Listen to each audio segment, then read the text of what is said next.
Assalamualaikum warahmatullahi wabarakatuh. Kembali lagi kita berjumpa dalam pembelajaran sejarah Indonesia di kelas 12 ya. Nah, pada kesempatan kali ini kita akan membahas bab 1 di sejarah Indonesia kelas 12 yang membahas mengenai perjuangan bangsa Indonesia menghadapi ancaman disintegrasi bangsa kurun waktu 1945 sampai 1965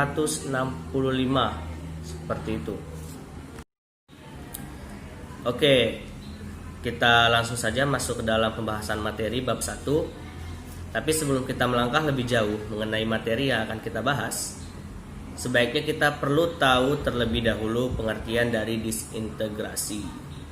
Nah, menurut Kamus Besar Bahasa Indonesia, disintegrasi itu berarti suatu keadaan tidak bersatu padu atau menghilangnya persatuan yang menyebabkan perpecahan.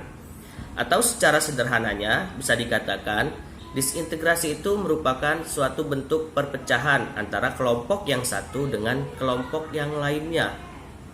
Atau mungkin dalam bahasa sosiologi itu sering dikenal dengan istilah konflik. Seperti itu. Nah, gambar tersebut merupakan salah satu bentuk disintegrasi bangsa yang terjadi pada masa kini. Seperti itu. Di situ tertulis bahwasannya tolak Papua merdeka. Apabila Papua berhasil lepas dari NKRI, bukan tidak mungkin hal tersebut akan menyebabkan terjadinya disintegrasi bangsa. Oke, kita lanjutkan. Nah, tadi sebelumnya kita sudah bahas pengertian disintegrasi atau mungkin sederhananya itu perpecahan. Nah, sekarang kita akan coba mengidentifikasi apa saja sih faktor penyebab terjadinya disintegrasi. Nah, di sini ada 4 faktor ya, ada 4 faktor. Yang pertama, heterogenitas. Nah, heterogenitas itu mungkin secara sederhananya berarti masyarakat majemuk, masyarakat yang beragam, baik secara suku, etnis, budaya, maupun karakter, seperti itu. Nah, itu juga bisa menjadi salah satu faktor penyebab terjadinya disintegrasi. Nah, yang kedua, wilayah yang luas.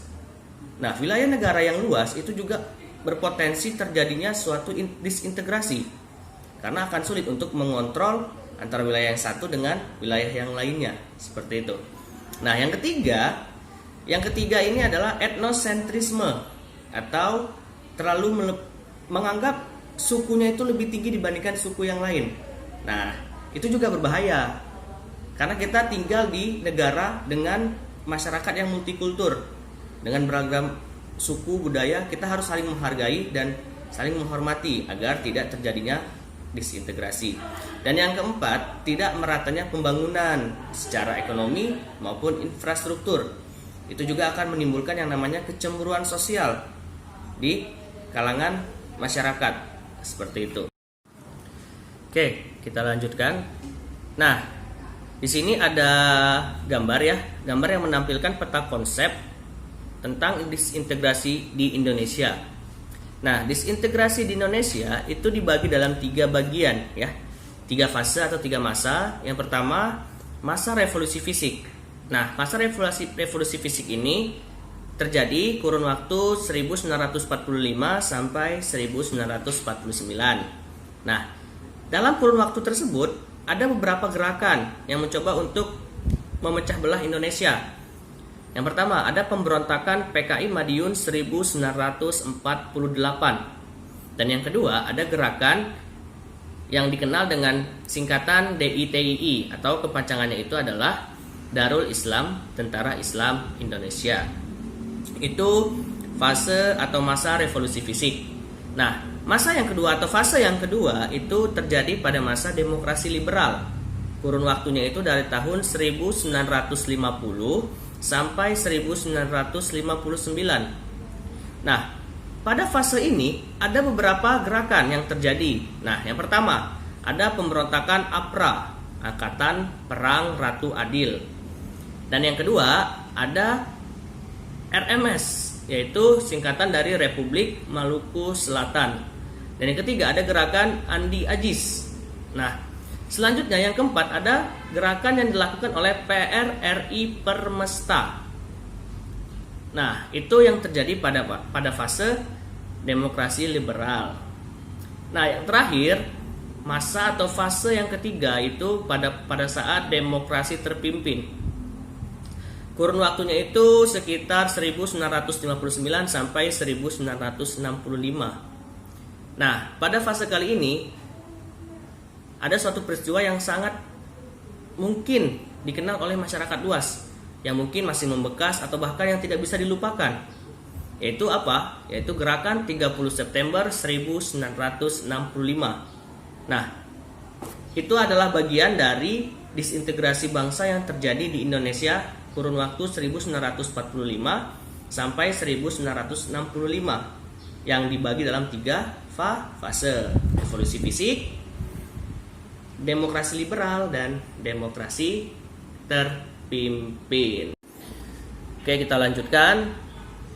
Tadi kita sudah bahas mengenai peta konsep proses perjalanan disintegrasi di Indonesia dalam kurun waktu 1945 sampai 1965 yang dibagi dalam 3 bagian: revolusi fisik, demokrasi liberal, dan demokrasi terpimpin. Nah, dari ketiga bagian tersebut ada beberapa faktor utama yang menyebabkan terjadinya disintegrasi di Indonesia. Terbagi dalam 3 bagian penting. Oke? Ada 3 bagian penting. Yang pertama, pemberontakan yang terjadi di Indonesia itu terjadi karena adanya perbedaan ideologi, ya, perbedaan ideologi. Perbedaan ideologi di sini itu juga berkaitan dengan ideologi yang kita anut, Pancasila. Nah, di sini ada beberapa pihak yang ingin mengubah ideologi negara kita, seperti itu. Nah, yang kedua berkaitan dengan perbedaan kepentingan. Nah, apa maksud dari perbedaan kepentingan ini? Nah, perbedaan kepentingan itu berkaitan dengan bagaimana beberapa kelompok ingin memisahkan diri dari NKRI. Jadi ada beberapa gerakan yang berusaha untuk memisahkan diri dari NKRI dan mendirikan negara sendiri. Nah, itu faktor yang kedua. Nah, hal yang ketiga yang menyebabkan terjadinya disintegrasi di Indonesia itu adalah ketidaksukaan terhadap kebijakan pemerintah pusat. Nah, di sini mungkin ada ketimpangan, ada kecemburuan sosial yang terjadi, di mana mungkin dari pusat ke daerah itu tidak merata. Pusat memberikan bisa dikatakan seperti anggaran yang sangat besar untuk satu daerah tertentu, tapi untuk daerah yang lain itu sangat minim. Dan itu pasti akan memunculkan yang namanya kecemburuan sosial. Dan itu terjadi pada masa itu, yang menyebabkan ada pemberontakan yang terjadi karena ketidakterimaan atau ketidaksukaan mereka terhadap kebijakan yang diambil oleh pemerintah, seperti itu. Oke, pertemuan hari ini kita cukupkan sekian. Untuk pertemuan berikutnya, nah, kita akan bahas mengenai bentuk-bentuk disintegrasi yang terjadi di Indonesia dalam kurun waktu 1945 sampai 1965. Nah, tadi kan Anda sekalian juga sudah melihat peta konsep yang ditampilkan. Nah, di situ ada beberapa bentuk disintegrasi. Nah, itulah yang akan kita bahas satu persatu, dimulai dari PKI Madiun 1948 sampai G30S 1965. Nah, apabila ada hal yang kurang jelas, perlu ditanyakan atau belum mengerti, boleh ditanyakan melalui kolom komentar atau juga melalui japri via WA ya. Nah, Bapak harapkan Anda sekalian bisa memahami dengan baik materi yang disampaikan. Nah, sebelum diakhiri, ada tugas yang perlu dikerjakan, yaitu klasifikasikan bentuk disintegrasi yang terjadi di Indonesia ke dalam faktor penyebab terjadinya disintegrasi di Indonesia. Tadi kan kita sudah bahas ada 3 faktor penyebab terjadinya disintegrasi di Indonesia. Ada perbedaan ideologi, ada perbedaan kepentingan, dan ada ketidakpuasan terhadap kebijakan pemerintah. Nah, 3 faktor ini coba Anda sekalian masukkan dari bentuk-bentuk disintegrasi. Contoh, misalnya DITII masuknya di perbedaan kepentingan, atau mungkin G30S 1965 masuk di ketidakpuasan terhadap kebijakan pemerintah, seperti itu.